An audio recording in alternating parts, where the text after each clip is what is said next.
Hamburger stake. मुझे वास्तव में उस महिला द्वारा जिसको शुरुआत में उल्लिखित पत्र संबोधित था बनाया गया हैम्बर्गर स्टेक खाने का अवसर मिला।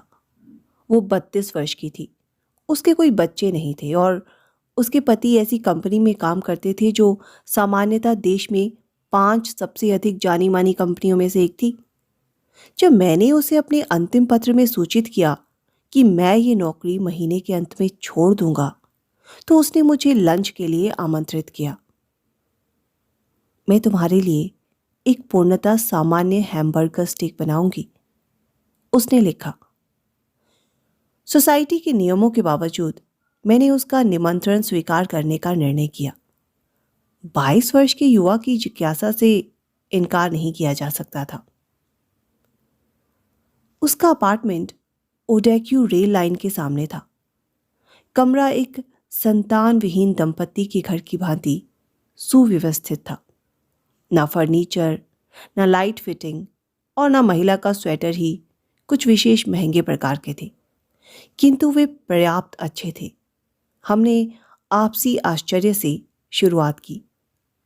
मैं उसके अपेक्षाकृत युवा दिखने के कारण और वो मेरी वास्तविक उम्र के कारण। सोसाइटी अपने पेन मास्टर्स की उम्र नहीं बताया करती थी। एक बार जब हमने एक दूसरे को आश्चर्यचकित करना समाप्त कर लिया तो मुलाकात का सामान्य तनाव दूर हो गया।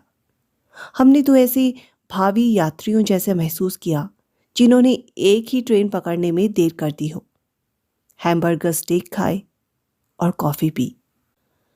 यदि ट्रेन की बात की जाए तो उसकी तीसरी मंजिल के अपार्टमेंट की खिड़की से कोई भी नीचे से गुजरती विद्युत रेल लाइन देख सकता था। उस दिन मौसम प्यारा था। मकानों के बरामदों की रेलिंग से तरह तरह की रंगीन चादरें और गद्दे सूखने के लिए लटक रहे थे। थोड़ी थोड़ी देर बाद बांस के ब्रश से गद्दों को मुलायम करने के झाड़ने की आवाज़ें आ जाती थी। मैं उन आवाज़ों को आज भी याद कर सकता हूँ। वे आवाज़ें दूरी की किसी अनुभूति से विचित्र रूप से रिक्त थी। हैम्बर्गर स्टेक एकदम सही था। स्वाद बिल्कुल ठीक। बाहर से गहरे भूरे रंग का ग्रिल किया हुआ और भीतर से रस से परिपूर्ण। सॉस एकदम सही। हालांकि मैं ईमानदारी से ये दावा नहीं कर सकता कि मैंने वैसा स्वादिष्ट हैम्बर्गर जीवन में कभी नहीं खाया था, पर वह निश्चित रूप से उन सबसे अच्छा था जो मैंने पिछले काफी लंबे समय से खाए थे। मैंने उससे ये बात कही और वे खुश हो गई। कॉफी के बाद हमने एक दूसरे को अपने अपने जीवन की कहानी सुनाई। इस दौरान बर्ट का एक रिकॉर्ड बजता रहा था।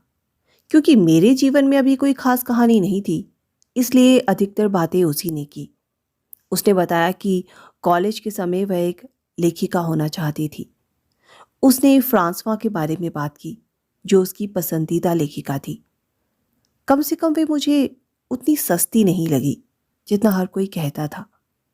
ऐसा कोई कानून नहीं है जिसके अनुसार हर कोई हेनरी मिलर अथवा जेनर जैसे उपन्यास लिखे। हालांकि मैं नहीं लिख सकती, उसने कहा। शुरू करने के लिए कभी भी देर नहीं होती, मैंने कहा। नहीं, मैं जानती हूं, मैं नहीं लिख सकती। तुम्ही ने मुझे इस संबंध में सूचित किया था। वह मुस्कुराई। तुम्हें पत्र लिखते हुए अंततः मैंने ये चीज समझ ली। मुझ में बस वे प्रतिभा नहीं है। मैं एकदम लाल हो गया।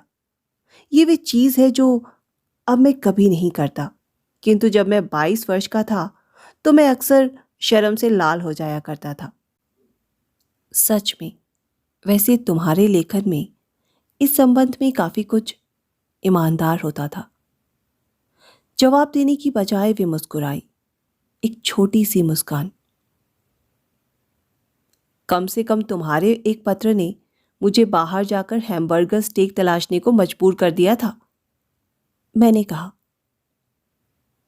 उस समय तुम निश्चय ही भूखे रहे होगे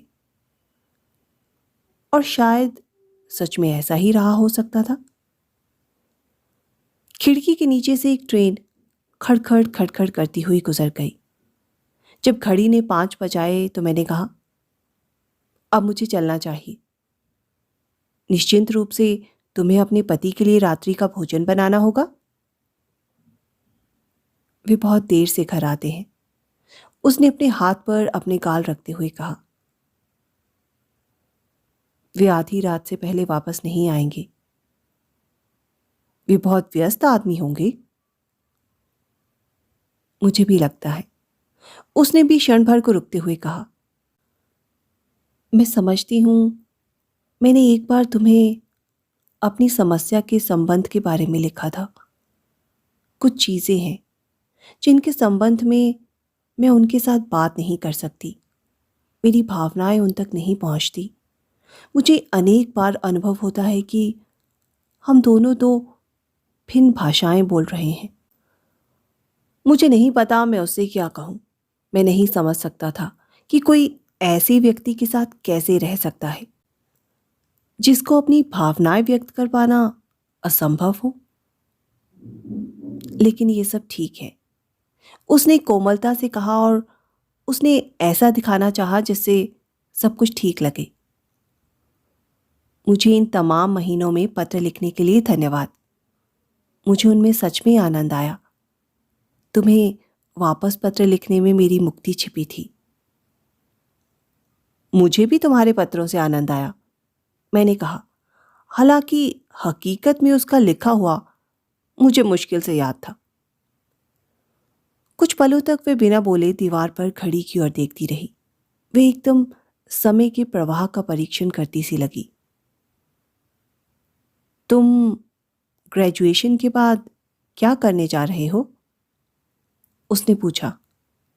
मैंने कोई निर्णय नहीं लिया था। मैंने उसे बताया मुझे क्या करना चाहिए इसका कोई आइडिया नहीं था। जब मैंने ये कहा तो वह मुस्कुराई। संभवतः तुम्हें कुछ ऐसा करना चाहिए जिसमें लेखन संबंधी काम हो। तुम्हारी समीक्षाएं बहुत अच्छे से लिखी होती थी। मैं उनकी प्रतीक्षा किया करती थी। मैं ऐसा वास्तव में करती थी, कोई चापलूसी नहीं है। जहां तक मैं समझती हूं, तुम्हें उन्हें बस अपना कोटा पूरा करने के लिए लिखते थे, लेकिन उनमें वास्तविक भावनाएं होती थी। मैंने उन सब पत्रों को रखा हुआ है। मैं उन्हें जब जब निकाल कर पढ़ती हूं। धन्यवाद, और हैमबर्गर स्टेक के लिए भी धन्यवाद। 10 वर्ष बीत चुके हैं, लेकिन जब भी मैं उसके पड़ोस में रेल लाइन पर से गुजरता हूं तो उसके बारे में और उसके कुरकुरे ग्रिल्ड हैमबर्गर स्टेक के बारे में सोचता हूं। मैं रेलवे लाइन के किनारे बने भवनों को देखता हूं और स्वयं से पूछता हूं कि कौन सी खिड़की उसकी हो सकती है। मैं उस खिड़की से देखे दृश्य के संबंध में सोचता हूं और यह निश्चिंत करने की कोशिश करता हूं कि वे कहाँ हो सकती थी, किंतु मैं कभी स्मरण नहीं कर पाता। संभवतः वे वहां ना रहती हो, लेकिन अगर वे रहती तो वे अभी बर्ड का वही रिकॉर्ड अपनी खिड़की के दूसरी तरफ बैठी सुनती होती। क्या मुझे उसके साथ सोना चाहिए था? ये इस कथा का केंद्रीय प्रश्न है। इसका उत्तर मुझसे परे है। अभी मुझे इस संबंध में कुछ पता नहीं है। बहुत सी चीजें हैं जिन्हें हम कभी नहीं समझ पाते, चाहे जितने वर्ष हम इस बात में लगा दें, चाहे जितना अनुभव हम इकट्ठा कर लें। मैं बस इतना कर सकता हूं कि ट्रेन से उन भवनों की खिड़कियों की ओर देखता हूं जो कि उसकी हो सकती हैं। उनमें से प्रत्येक उसकी खिड़की हो सकती थी, ऐसा मुझे कई बार लगता है। और कई बार मैं सोचता हूं कि उनमें से कोई भी खिड़की उसकी नहीं हो सकती। सामान्यतः वे बहुत सारी हैं।